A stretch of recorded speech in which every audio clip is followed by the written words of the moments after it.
Olá, louvado seja o nosso Senhor Jesus Cristo, para sempre seja louvado. Glória ao Pai, ao Filho e ao Espírito Santo, como era no princípio, agora e sempre. Amém. Queridos irmãos e irmãs, paroquianos da nossa paróquia, Nossa Senhora da Badia, Diocese de Cristalândia, aqui de Lagoa da Confusão, graça e paz, unidos na fé, aqui atentos à palavra do Senhor. Hoje, nesse dia 13 de outubro de 2023, nessa sexta-feira da 27ª semana do Tempo Comum, abrimos o nosso coração para ouvir o Evangelho de Jesus Cristo, que nos é apresentado através de Lucas, capítulo 11, versículos de 15 a 26. O Senhor esteja convosco, Ele está no meio de nós. Proclamação do Evangelho de Jesus Cristo segundo Lucas. Glória a vós, Senhor. Naquele tempo, Jesus estava expulsando um demônio, mas alguns disseram, é por Beelzebul, príncipe dos demônios, que ele expulsa os demônios. Outros, para tentar Jesus, pediram-lhe um sinal do céu. Mas conhecendo seus pensamentos, Jesus disse-lhes, todo reino dividido contra si mesmo será destruído e cairá uma casa por cima da outra. Ora, se até Satanás está dividido contra si mesmo, como poderá sobreviver o seu reino? Vós dizeis que é por Beelzebul que eu expulso os demônios. Se é por meio de Beelzebul que eu expulso os demônios, vossos filhos os expulsam por meio de quem? Por isso, eles mesmos serão vossos juízes. Mas se é pelo dedo de Deus que eu expulso o demônio, então chegou para vós o reino de Deus. Quando um homem forte e bem armado guarda a própria casa, seus bens estão seguros. Mas quando chega um homem mais forte do que ele, vence-o, arranca-lhe a armadura na qual ele confiava e reparte o que roubou. Quem não está comigo está contra mim, e quem não recolhe comigo dispersa. Quando o espírito mal saiu de um homem, fica vagando em lugares desertos e à procura de repouso. Não o encontra, ele diz, vou voltar para minha casa de onde eu saí. Quando ele chega, encontra a casa varrida e arrumada. Então ele vai e traz consigo outros 7 espíritos piores do que ele. E entrando, instala-se aí.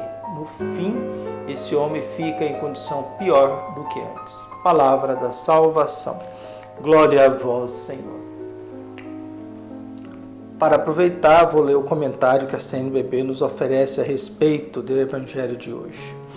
Depois de Jesus expulsar um demônio, um homem mudo voltou a falar e as multidões ficaram admiradas. Diante do fato, muitos de seus oponentes começaram a acusá-lo de estar aliado ao chefe dos demônios, Beelzebul. Jesus demonstra a inadequação de tal acusação. Ninguém pode atacar a si mesmo, a não ser à custa de autodestruição. Todo reino dividido contra si mesmo será destruído, e cairá uma casa por cima da outra. Ora, se até Satanás está dividido contra si mesmo, como poderá sobreviver o seu reino? Em seguida, Jesus demonstra que coisas novas estão acontecendo. Mas se é pelo dedo de Deus que eu expulso os demônios, então chegou para vós o reino de Deus.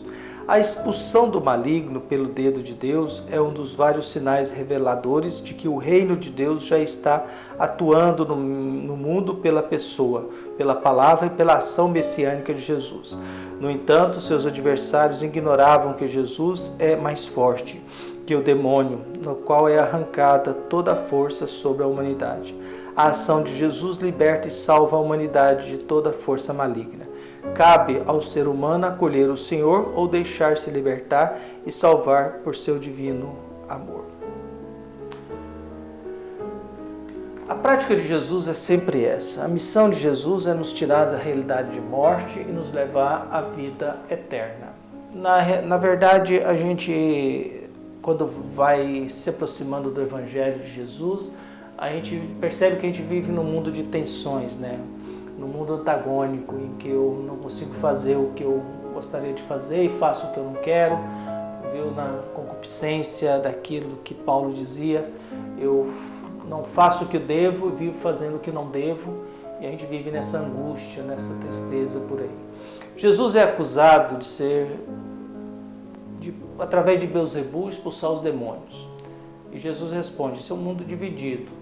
Então, se o demônio está sendo expulso, se o mal está sendo expulso, se a injustiça está sendo expulso pelo dedo de Deus, é sinal que o reino está próximo, que o mundo de Deus está próximo. O mundo de Deus, o reino de Deus, nos arranca o mal, nos tira dessa angústia, dessa incerteza, dessa mediocridade, dessa fragilidade psicológica, emocional, afetiva, espiritual, que muitas vezes nos abala, muitas vezes nos visita.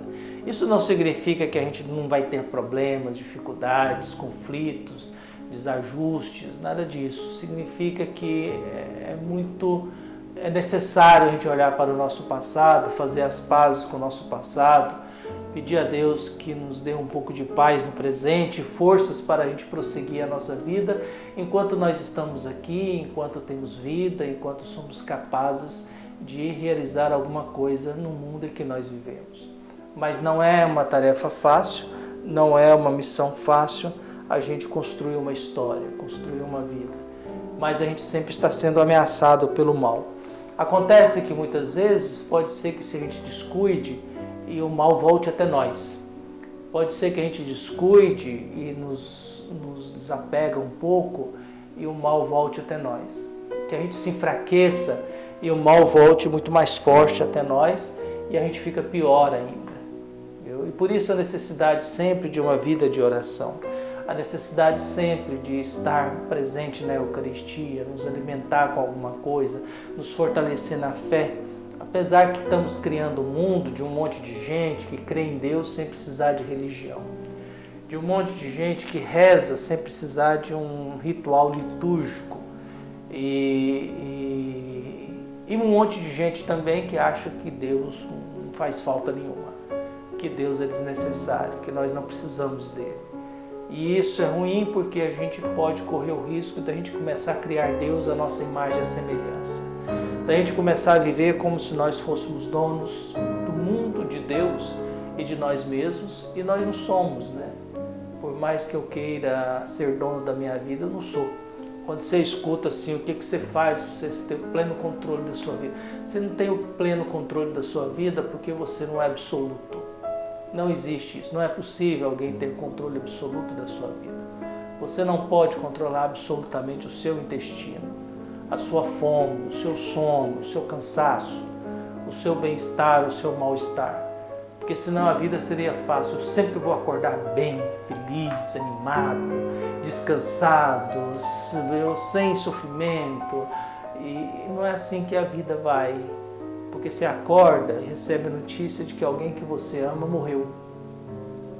E aí aquilo lá não tem como você estar bem. Você vai trabalhar, chega lá, um colega seu te ofende. O dia não vai ser bom.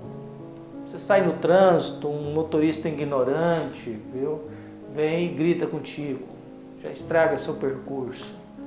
Você está esperando a notícia boa, você recebe uma notícia má. Você quer que uma coisa dê certo e ela dá errado. Você quer agradar alguém, você desagrada. Então não é uma tarefa fácil, não é uma realidade fácil, todas essas coisas que nós enfrentamos e que faz parte aí do nosso dia a dia, da nossa vida. Sei que Jesus, diante disso, olha, nós só conseguimos alguma coisa na vida é na união e na unidade. Na divisão, só se a gente se dividir e se separar do mal. Viu? Se a gente ficar longe das coisas ruins. Por isso, de vez em quando, é bom a gente se distanciar de certos tipos de pessoas. De vez em quando é bom a gente não estar perto de certos tipos de pessoas. Para que a gente possa, na convivência, na harmonia, procurar fazer o bem. Que a gente possa, na harmonia, na convivência e na fraternidade, se abrir à ação do Espírito Santo. E, acima de tudo, pedir a Deus que guie e ilumine o nosso coração, nos fortaleça na fé e nos dê um coração bom, capaz de amar e perdoar sempre. Por isso, peçamos a Deus que abençoe a todos nós, que Jesus depois futuramente vai dizer, todos os pecados são perdoados até falar mal de mim, mas pecar contra o Espírito Santo, isso não tem perdão. E pecar contra o Espírito Santo é isso que acabaram de fazer com Jesus, você é um demônio. Pecar contra o Espírito Santo é colocar Jesus, o demônio, e Beelzebul no mesmo pé de igualdade. É a mesma coisa de colocar Deus e o dinheiro no mesmo pé de igualdade, na mesma divindade, no mesmo nível. Jesus disse, isso não tem perdão. Viu? Para quem me coloca no mesmo pé de igualdade que Beelzebul, isso não tem perdão. E não ser perdoado significa que não temos chance nenhuma de salvação.